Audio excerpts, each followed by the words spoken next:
So don't be disturbed if you, for any reason whatsoever, when I'm talking, this just does this, and you see this big, giant, reddish skin on me, because that, my friends, is what allergies do to you. So welcome, spring. I sincerely adore you.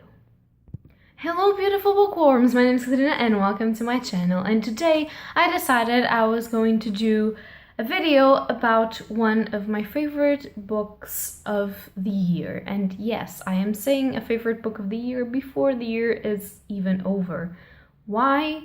Because I love this book and I know that it's going to be one of my favorite books of the year independently of what I read, and I just can't wait for the second book to be released in October. And obviously, with the title of this video and with me already spoiling you that the second book is coming out in October, you probably know what book I am talking about.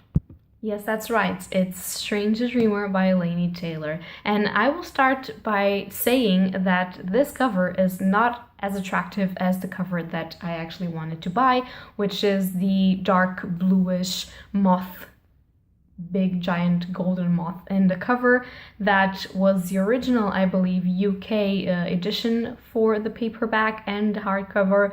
But for some reason, when I went to Book Depository to get Strange the Dreamer, that was the cover that was advertised for the paperback, and then I got this. Like, I don't know if they changed the paperback edition for some reason, I have no idea, so be aware of that if you're going to buy this book and for some reason you will see the other cover advertised. You can possibly get this one because reasons. I have no idea, I didn't ask for it, but what interested me the most was the content and was the story on the inside. And although I love that cover and I want to get it tattooed on me actually, I have this one.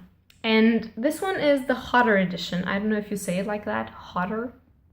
Please enlighten me if you know, but yeah. And that is the edition in which I have all of Laini Taylor's books that I own, which is just Daughter of Smoke and Bone trilogy, and then this one. So they kind of match, and that is why I'm going to keep this, and I'm not going to get enraged and send angry emails to Book Depository because they serve me for my purposes, so I'm just gonna accept it and move on. So after this mini rant about this cover, I just wanted to talk a little bit about this book. So this is not going to be, it's kind of a review, but it's not really a review because I can't form coherent thoughts about this book. You would probably, if you've seen my vlogs of the Owls Readathon, which happened in April, I have a vlog dedicated pretty much entirely to reading Strange the Dreamer. And if I remember, I will try to leave a link down below if I don't peruse my channel for it, I mean. But you would probably have seen my reaction to reading Strange the Dreamer, and that was basically me trying to speak and tears coming to my eyes. I actually did cry while filming, while I was talking about it, and I had to just clean my cheek, and I am getting emotional again because that's what Strange the Dreamer did to me. And so what I'm going to do is just tell you all the things that I adore in Strange the Dreamer, and then I'm just gonna tell you right off the spot, if you love a good story that will make you feel all the feels and that will make you get inside of a story and just feel for the characters and just want to live in that world and want to be a part of that world, this. So I put the book down because heavy. And yeah, I'm just gonna start talking about stuff about the book. So firstly, this book, I don't know if any of you felt this way if you've read it, so maybe if you would like to give me a little bit of insight of what you felt while reading the book, I would appreciate it, because I don't know if I'm the only person that felt this way. I have heard reviews, like non-spoiler reviews first and then spoiler reviews, and I have never heard anyone talking about this, but while reading the book, I felt like I was in like an Arabian Night sort of stylish writing, because, well, there is a desert in there, okay, but not just because of that, but because the main theme of this book is kind of like a lost city and filled with like merchants and things that you've never seen anywhere, and that kind of reminded me like some sort of Arabian kind of vibe. And also the description of the characters, the description of the mythology in the book, the alchemy, everything in this book, and I'm doing my best not to spoil you here, but everything in this book reminds me of kind of an Arabian feel to it. And I don't know if you ever felt like that, but that for me, it's one of the best things of this book, because if you don't know, I'm gonna kind of put it out there, but for the Daughter of Smoke and Bone trilogy, you had a little bit more of an European feel to it because it was set in Prague, and well, it is Prague. It's kind of the real world, although you have another sort of world, which I'm not going to say anything else because this review is not about that. But in Strange the Dreamer, you are kind of always in the same world, and that world kind of seems like Arabian. Also, because of some sort of references in Strange the Dreamer, I have a suspect, which I don't know if it's confirmed or not, and I don't know if Laini Taylor would ever talk about this or not, but I have this suspect that she has kind of this giant universe that bends together, and it's kind of like a multiverse, and I don't know, but it kind of felt like some of the things in Strange the Dreamer could have been because some characters of Daughter of Smoke and Bone. So if you read Daughter of Smoke and Bone and Strange the Dreamer, you know what I'm talking about. If you haven't, go pick them up and you will know what I'm talking about. So passing that, because obviously I'm not here to spoil you, I'm just gonna do like a brief review, sort of resume of what the book is about. So Strange the Dreamer is about our main character Laszlo Strange, ergo Strange the Dreamer, who is not your typical boyish person in YA fantasy novels or in any kind of YA novel, actually, and I'm sorry for the sass, but it's true. So he's just this gentle soul that was created in this sort of orphanage for boys, like created with priests and everything, and he grew up hearing stories of one of them that was a little bit cuckoo in the head, and he grew up as a dreamer. He grew up as someone that wanted to be more than he was, in a way, not in a physical way, I mean, so not in a powerful way, but in a way of the mind. So he wanted to know, he wanted to have knowledge, and he then went to a library, and he started working as a librarian in search for this lost city, which he has been obsessed with since he was a child, that has lost its name, and it's now called Weep. So anyone who tries to pronounce the real name of the city can't, because the only word that will come out is Weep, which is by itself awesome and hardly known in fiction to have happened, that I know of. Of course, I haven't read all the books that there is, okay? So please don't come at me if I'm wrong. And this is kind of a cool premise. Like, you don't have this warrior boy, like this macho man, if you know what I mean. He is just this calm, gentle soul that will do anything for anyone just because he's nice. And this is beautiful. And the fact that one of the themes present in Laini Taylor's book is kindness and the ability of dreaming was very important for me, because although I try to make it in the real world, as all of us, I consider myself a dreamer, and I know that many of you that are watching this channel and that read as many books as I do consider yourself as dreamers as well. So for me, this was very important to see that there is someone out there in a book fighting for his dream and trying to make it come true. And this is what pretty much basically the first plot of the thing is. He has a dream of going to that city, of finding out what happened for it to have lost its name, and to just know the city, as he studies everything about the city, and people think that he's crazy because they think that the city is only a fairy tale, because it's a very reclusive city, no one can go there, and people that live there hardly come out anymore. And so he's just searching for the city, and it's just beautiful. And he gains all of the knowledge. He's like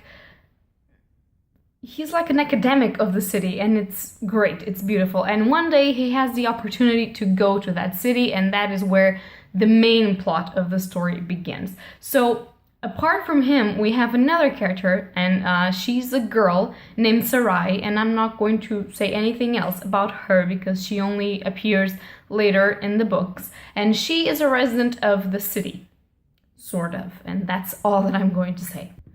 So, for the plot of the book, a lot of people would say that this book is slow, and I don't really agree with that. What I believe is that this book is calm, and that is very different from being slow. So, instead of you having a lot of action that will actually lead the plot to something, and having a lot of cliffhangers, a lot of plot twists, a lot of things that change the action and goes on like forever and just is fast and doesn't give you the chance to fully appreciate the writing and what is going on in the character development, you have a calm narrative, not slow in my opinion. I read it so fast, like I can't, the plot is not slow per se. The plot is calm, and what I mean by this is that you have all the time in the world to, while you are reading, get to know your characters and get involved in the world. The world building that Laini Taylor does is amazing. Like, as I said in the beginning of this video, I felt like this was an Arabian sort of world, but I can be wrong. If you haven't felt anything like that, I would like you to tell me, because this is something that I can discuss with a lot of people, and I would love people to give me their feedback. But I love the world building that she does, the way that she describes all of the physical things and all of the emotions that the characters are feeling is amazing, and you get to know your characters so fully, so deeply. Even if the narrative is in third person for both of them, you can feel so much, and all of the descriptions and all of the words that they say impact you deeply. And I feel like there can be no substitution of a worried plot going faster and like not caring for the characters that can avert this. Like, I would prefer to know my characters. I would prefer to just live with them day by day and to get to know them and their motivations and who they are in the inside, so that I can feel a little bit more for them and to be near them as I was in this book. And because I was so near them, that's why all the things that they go through just got me so deeply, and that's why I cried, and that's why I was emotional about this book, because I was there, because I was their friend, because I was with them when they were suffering, and I wasn't with them when they were happy. And that for me cannot be replaced. This for me, it's how you write a book. You want people to get to care about your characters. You want people to care about the world that you built, because if you don't care, then I'm not spoiling anything. I'm just saying, hypothetically, if a world gets destroyed, or if there's something that is not quite right, like a city losing its name, if you didn't care about the city and the descriptions done of the city, if you didn't know the city in your heart and in your mind, you would never care if she lost the name or it lost the name or whatever. You know what I mean? You have to care, and that's what Laini Taylor does. She makes you care for everything that she writes. Even those people that could be considered bad people or a little bit more morally gray people, because I don't believe that Laini Taylor writes evil characters. And that's where the next thing that I want to go is that all of the characters, although they can commit bad things, they are not bad. They repent, they have motives, they just don't talk. And that's how I feel like I can understand that is needed for the plot, but I do really feel that in some of Laini Taylor's works, stuff could be resolved by talking. But I also think that that's what she's trying to tell us, because it's no spoiler if I tell you that one of the most preeminent themes in Laini Taylor's writing is war and different factions and different people that are caught up in between. And obviously, this is a very modern theme, and this is something that happens, and we have wars in our countries and in our places, and we see them happen every day in TV, and we don't care because it's already normal in a way. But if we think that all of that could be resolved by someone sitting and talking openly with each other and just trying to reach a consensus of things and trying to work together instead of apart, you would see that these books are fairly important to try and understand the wrongs that we are doing daily basis. And that's what scares me the most, is that these things that I read in her books happen in real life. Not with the same characters, because obviously this is YA fantasy, but it happens. And that's what makes the stories so realistic. That's what makes them so hard to read, in my opinion. And that is why I love them so much also. So apart from that, obviously you have the dreams. Dreams play a big part in this book, and as in my life, and that is why I also love this book so much. You have the dreamer, Strange the Dreamer, and that is a title that is given to him in mockery, but that you see that it's so much perfect than that. You have dreams, real dreams, playing an important part in this story. You have dreams as a way of ending you. You have dreams as a way of constructing something new and beautiful. You have dreams as a bridge between people, and you have dreams as something that you want to achieve and that you will be able to achieve if you fight for it. And that is a message that is very important. Like, Laszlo is not a character, although he's not powerful in a physical way, because knowledge he has a lot. Although he's not anything special, supposedly, although he's just this kind man, he fights for his dream. He fights to go to the city. He fights for everything that he feels he's right and he wants to know. And I think that's very important, is that we can't stand still. If we have a dream, we have to move with it forward. And what this book told me was this, and this is what I believe deeply and profoundly. Like, if we have a dream, we have to move on, step up, and do the things that we know that we can do to reach it, even if that dream is impossible. Like, there are no impossible dreams, just difficult. And this made me cry, because this is what I want to try to believe. There is nothing that is impossible, it's just something that can be difficult and that we don't know how to achieve, but someday we will know. And if we still fight for it, someday we'll be able to achieve it. And this for me was very important, and I think that there is no book that can bring this to me the way that Strange the Dreamer did. The writing is so beautifully lyrical, is so filled with expressions that I would love to hear in my daily life. The dialogues between characters are so rich, and they can transmit us what they are thinking, even though they are not the ones narrating the story. We feel things, and I love it. And I have to say that having morally gray characters, having all of this impact and all of this deepness inside of a story, is a master's way of writing. And I cannot wait for Muse of Nightmares, and that book is coming in October. So if you want to read that book, if any of the things that I said interested you, read Strange the Dreamer first. It's already out and you can read it, and I swear that I'm not being paid to say this, I just love the book too much.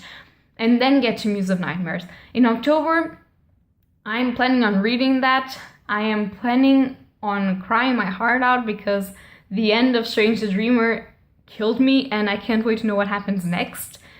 So yeah, this was kind of my gushery, non-spoilery thing about Strange the Dreamer, because I don't know what else to say. I just know that I love this book deeply, and if any of the things that I said impact you in any way, you should pick this book up and read it, and that's all that I can say.